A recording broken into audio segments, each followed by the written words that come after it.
Good morning, and welcome back to Daily Dhamma, a letter to our children. Today is August 15th, and our reading is Slow is smooth, and smooth is fast. We practice so we can do things by muscle memory. Repetition is key to performance. Another truth schools of education abandoned decades ago. We want to become so comfortable and familiar with our actions that we can perform without conscious thought, automatically, under any kind of pressure. That is what it means to practice our practice. The story in Japan is that Major League Baseball's all-time batting champion, Ichiro Suzuki, bought a house in Seattle with 3 bedrooms. One was for him and Yumiko. One was for Yumiko's sewing room, and the last one was for his batting practice. Best batter ever. Daily practice. Took nothing for granted. No days off.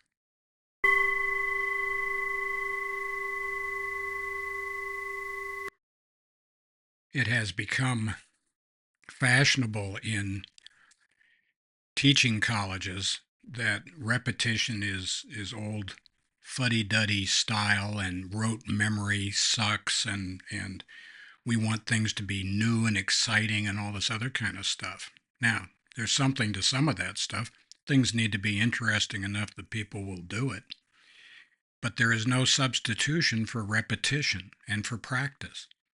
If you want to be good at anything, whether it's Charlie Parker and his saxophone or it's Ichiro and his batting or whatever it is, you need to practice a lot. The Buddha said to Ananda, practice a lot, which is hilarious.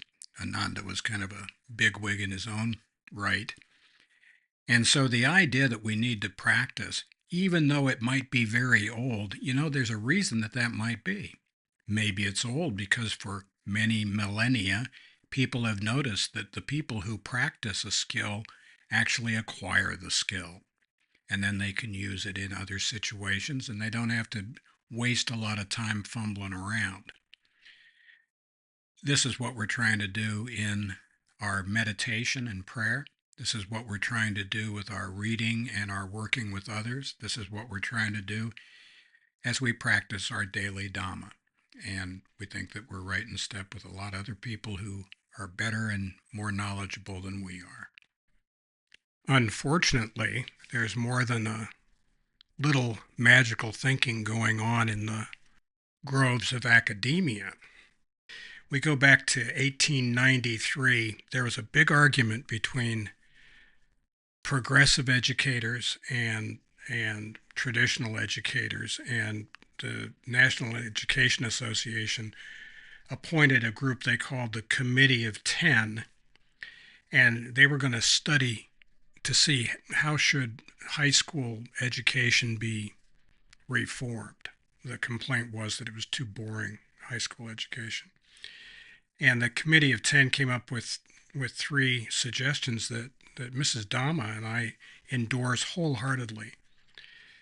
They recommended that secondary schools provide a high-quality liberal education to all students, and implicit in the committee's work were the assumptions that 1, rigorous study disciplines the mind, 2, this benefits all students, and 3, studying the cultural, scientific, and religious heritage of the nation adds value to the society and uplifts the community as a whole.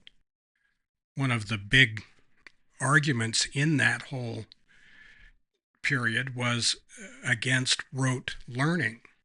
However, Michael Jordan, Charlie Parker, and Ichiro Suzuki would tell us that practice makes perfect. So happy trails to you until we meet again.